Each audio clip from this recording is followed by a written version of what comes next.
은퇴라는 단어를 떠올리면 한편으로는 해방감이, 다른 한편으로는 막막함이 동시에 밀려옵니다. 특히 50대 후반에 들어서면 이제 언제까지 일할 수 있을까? 지금 모아둔 돈으로 괜찮을까? 혼자 살게 된다면 생활비는 얼마나 들까? 같은 질문이 머릿속을 맴돌죠. 누구는 정년까지 일하고 싶어도 여건이 안 되고, 누구는 건강이나 가족 상황 때문에 예상보다 빨리 일을 내려놓기도 합니다. 그래서 조기 은퇴는 선택이기도 하지만 현실이기도 합니다. 오늘 이야기의 출발점은 58세에 조기 은퇴한 한 간호사입니다. 오랫동안 병동에서 일하다 보니 체력적으로 한계를 느꼈고, 부모님 간병과 본인의 건강 문제까지 겹치면서 이제는 조금 천천히 살아도 되겠다는 결심을 했다고 합니다. 다만 가장 큰 걱정은 역시 돈이었죠. 은퇴 후 삶에서 중요한 건 화려한 노후가 아니라 지속 가능한 생활이라는 걸 그분은 직접 몸으로 배웠습니다. 많은 분들이 은퇴 준비를 이야기할 때 얼마를 모아야 하나에만 집중합니다. 물론 자산 규모도 중요합니다. 하지만 은퇴 후 삶을 안정적으로 만드는 핵심은 의외로 소비 구조를 얼마나 현실적으로 조정하느냐에 있습니다. 한 달에 300만 원 쓰던 사람이 200만 원으로 줄이는 건 어렵지만 180만 원 구조를 만들어 놓은 사람은 은퇴 후에도 비교적 편안합니다. 돈을 더 벌기 어려운 시기라면 돈이 덜 나가게 만드는 구조가 훨씬 강력한 전략이 됩니다. 이 간호사의 경우도 그랬습니다. 은퇴 전에는 월급이 들어오니 크게 신경 쓰지 않았던 지출들이 은퇴 후에는 하나하나 눈에 들어오기 시작했습니다. 처음엔 이렇게까지 줄여야 하나 싶었지만 몇 달 지나자 오히려 마음이 편해졌다고 합니다. 이유는 단순합니다. 고정비가 줄어들면 불안도 같이 줄어들기 때문입니다. 예를 들어 그분의 한 달 생활비는 대략 이런 구조였습니다. 주거비 이미 대출을 거의 상환한 소형 아파트라 관리비 중심. 식비 외식 줄이고 집밥 위주. 통신보험 불필요한 상품 정리. 여가 돈 많이 드는 취미 대신 소소한 활동. 이렇게 정리하니 월 생활비가 200만 원 초반대에서 150만 원대 중반까지 내려갔다고 합니다. 중요한 건 궁핍이 아니라 의도적 소비였다는 점입니다. 여기서 많은 분들이 공감할 만한 실제 사례 3가지를 이야기해 보겠습니다. 사례 1 줄였더니 오히려 마음이 편해졌다. 60세에 퇴직한 공기업 직원 어씨는 은퇴 직후 불안감이 컸습니다. 연금이 나오긴 했지만 월급이 사라진다는 사실 자체가 심리적으로 크게 다가왔죠. 그래서 처음 6개월은 지출을 그대로 유지했습니다. 외식, 차량 유지, 구독 서비스 등 기존 생활을 계속했죠. 결과는 예상대로였습니다. 통장은 줄어드는데 생활은 바뀌지 않으니 불안이 커졌습니다. 결국 그는 소비 내역을 전부 적어보기 시작했습니다.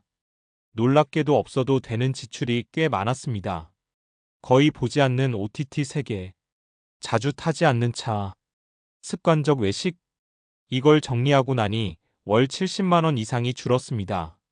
그리고 이렇게 말했습니다. 생활 수준이 떨어진 게 아니라 불안이 줄었어요. 은퇴 후 삶에서 중요한 건 남에게 보이는 소비가 아니라 내가 오래 버틸 수 있는 구조라는 걸 깨달았다고 합니다. 사례 2 혼자 살수록 고정비가 핵심이다.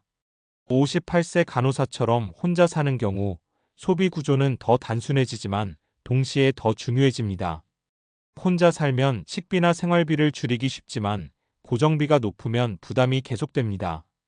실제로 57세에 혼자 사는 B씨는 은퇴 준비 과정에서 가장 먼저 한 일이 고정비 정리였습니다. 휴대폰 요금제 변경, 실손보험 중복 정리, 사용하지 않는 멤버십 해지, 전기가스 절약 습관. 이렇게 해서 월 40만 원 정도를 줄였습니다. 금액만 보면 크지 않아 보이지만 10년이면 4,800만 원입니다. 은퇴 후에는 이런 차이가 체감됩니다. 그는 이렇게 말했습니다. 돈을 더 벌 수 없으면 나가는 속도를 늦추면 됩니다. 이 말은 은퇴 준비의 핵심을 잘 보여줍니다. 사례 3 작은 수입이 만드는 심리적 안정. 완전히 일을 그만두는 것보다 작은 수입이라도 유지하는 것이 큰 도움이 됩니다. 59세에 조기 은퇴한 C씨는 주 2회만 일하는 간단한 아르바이트를 시작했습니다. 5월 60만 원 정도였지만 심리적 안정감이 달랐다고 합니다. 연금과 저축으로 생활은 가능했지만 내가 아직 사회와 연결돼 있다는 느낌이 중요했다고 합니다. 그리고 그 60만 원이 생활비의 일부를 채워주니 자산이 줄어드는 속도도 완만해졌습니다. 은퇴 후 삶에서 중요한 건 금액의 크기보다 현금 흐름의 존재입니다. 소소한 수입이 있으면 소비를 완전히 억누르지 않아도 되고 삶의 리듬도 유지됩니다. 결국 핵심은 얼마를 쓰느냐보다 어떻게 쓰느냐.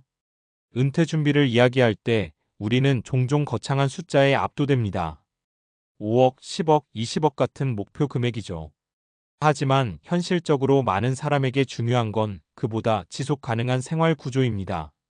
58세 간호사의 선택이 특별해 보이지만 사실은 아주 현실적인 이야기입니다. 소비를 의식적으로 줄이고, 고정비를 관리하고, 작은 수입을 유지하고, 혼자서도 안정적인 생활 패턴을 만드는 것. 이 네 가지가 갖춰지면 은퇴 후 삶은 생각보다 단단해집니다. 그리고 많은 분들이 공감하실 겁니다. 은퇴 후에 가장 큰 두려움은 돈이 아니라 불확실성입니다. 매달 얼마가 나가고 얼마가 남고 이 구조가 얼마나 오래 유지되는지 알게 되면 불안은 크게 줄어듭니다. 조기 은퇴한 간호사는 이렇게 말했습니다. 덜 쓰니까 덜 불안해요. 그리고 덜 불안하니까 하루가 길어졌어요.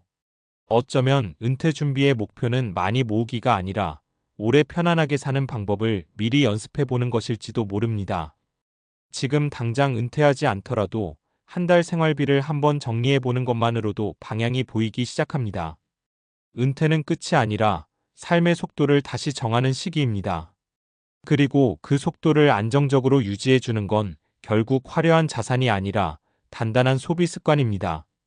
앞서 이야기한 58세 간호사의 사례에서 다음으로 자연스럽게 이어질 질문은 이것입니다. 그렇다면 은퇴 후 생활비를 줄이는 건 단순한 절약이 아니라 실제로 삶의 만족도와 안정감을 높여주는가? 이 질문에 대한 답은 감정적인 차원이 아니라 꽤 많은 연구와 데이터에서 이미 확인되고 있습니다. 은퇴 후 삶의 질을 결정하는 핵심 요소는 자산 규모보다 지출 통제 가능성, 생활 리듬, 사회적 연결 그리고 건강입니다. 흥미로운 점은 이 네 가지가 모두 소비 습관과 직접적으로 연결된다는 사실입니다. 먼저 심리학 연구를 보면 사람은 예측 가능한 생활 구조 안에 있을 때 불안이 크게 줄어듭니다. 미국 행동경제학자들의 연구에 따르면 동일한 자산을 가진 은퇴자라도 매달 지출 변동이 큰 사람보다 고정 지출 구조가 안정된 사람이 스트레스 지수가 낮게 나타났습니다. 이유는 단순합니다. 인간의 뇌는 얼마가 남아있는가 보다 이 상태가 얼마나 지속되는가를 더 중요하게 느끼기 때문입니다. 그래서 은퇴 후에는 자산 규모보다 현금 흐름의 안정성이 체감 안정감에 더 크게 작용합니다. 예를 들어 매달 250만 원이 필요하지만 구조가 불안정한 사람보다 180만 원 구조로 안정된 사람이 훨씬 심리적으로 편안합니다. 이는 신경과학적으로도 설명됩니다. 예측 가능한 패턴은 뇌의 위협 반응을 줄이고 불확실성은 스트레스 호르몬을 증가시킵니다. 또 하나 중요한 건 결정 피로디시전 퍼티그입니다. 은퇴 후 시간이 많아지면 오히려 사소한 선택이 늘어납니다. 무엇을 살지, 어디에 돈을 쓸지, 어떻게 시간을 보낼지 등입니다. 소비 구조가 정리되어 있으면 이런 결정 피로가 줄어듭니다. 실제로 은퇴자 대상 연구에서 정기적이고 단순한 소비 패턴을 가진 그룹이 우울감과 스트레스가 낮게 나타났습니다. 여기서 58세 간호사의 생활 방식이 의미를 갖습니다. 소비를 줄였다는 사실보다 소비를 예측 가능하게 만들었다는 점이 핵심입니다. 외식 대신 정해진 식비, 구독 서비스 정리, 고정비 단순화, 생활 패턴 일정화. 이렇게 되면 뇌는 이 상태로 오래 버틸 수 있다는 신호를 받습니다. 이 신호가 바로 안정감입니다. 건강 측면에서도 비슷한 결과가 나옵니다. 은퇴 후 의료비가 증가하는 가장 큰 원인은 나이가 아니라 생활 리듬 붕괴입니다. 수면 시간 불규칙, 활동량 감소, 사회적 고립 등이 건강을 빠르게 약화시킵니다. 그런데 소비를 줄이고 생활을 단순화한 사람들은 의외로 생활 리듬이 더 규칙적입니다. 집밥 위주 식사 영양 균형 개선, 대중교통 이용 활동량 증가, 불필요한 소비 감소, 스트레스 감소. 이런 변화가 실제로 건강 지표를 개선한다는 연구도 있습니다. 일본의 고령자 생활 패턴 연구에서는 은퇴 후 소비를 의도적으로 줄이고 생활을 단순화한 그룹이 체중, 혈압, 우울감 지표에서 더 안정적인 결과를 보였습니다.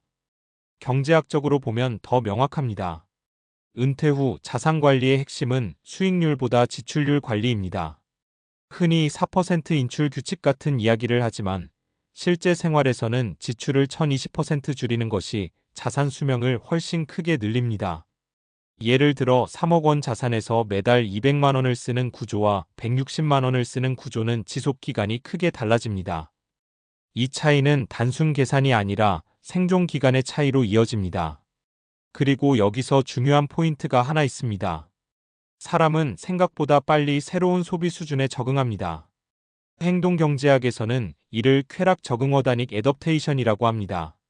처음에는 불편하지만 몇 달 지나면 그 수준이 기본값이 됩니다. 58세 간호사가 처음엔 답답했는데 지금은 편하다고 말한 이유가 바로 이것입니다.